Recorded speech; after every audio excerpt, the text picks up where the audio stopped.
दिल्ली में हो रही बीजेपी राष्ट्रीय कार्यकारिणी के पहले दिन की बैठक में राजनीतिक प्रस्ताव लाया गया, जिनमें इन तमाम मुद्दों पर प्रधानमंत्री को धन्यवाद ज्ञापन किया गया।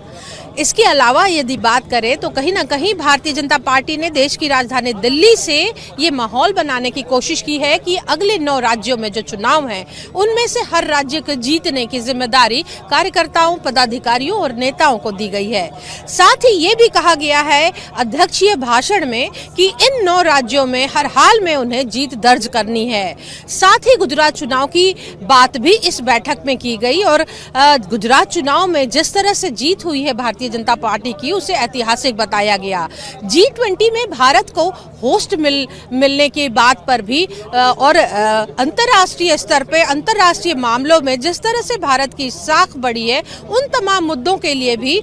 प्रधानमंत्री नरेंद्र मोदी को बधाई संदेश यहां से दिया गया। साथ ही ये बात भी इस बैठक में चर्चा की गई कि 9 ऐसे मुद्दे रहे जिन पर विपक्ष ने सीधे सीधे प्रधानमंत्री को व्यक्तिगत तौर पर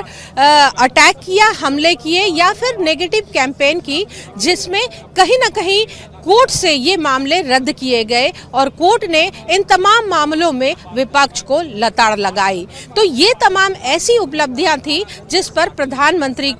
के प्रति धन्यवाद किया गया और प्रधानमंत्री से ये बात भी कार्यकारिणी के सदस्यों ने कही कि प्रधानमंत्री की सराहना पे प्रधानमंत्री के सहयोग से भी इन तमाम मुद्दों पर भारतीय जनता पार्टी को उपलब्धि प्राप्त हुई है। पहले दिन की बैठक में ये बातें खास रही और G20 पर सभी सदस्यों को ये बातें कही गई कि ये एक भारत के लिए ऐतिहासिक और बड़ी उपलब्धि है और G20 में जो भारत होस्ट कर रहा है, इसे पूरी तरह से किस तरह से लोगों को पहुंचाना है और इस कार्यक्रम की उपलब्धता और ये किस तरह से सफल हो, उन तमाम बातों में अभी से जुट जाना है। तो कहा जा सकता है कि 2024 के चुनाव से पहले इस राष्ट्रीय कार्यकारिणी से उन 9 राज्यों के लिए तो संदेश दिए गए हैं, लेकिन 2024 के लिए भी एक खाका तैयार कर लिया गया है।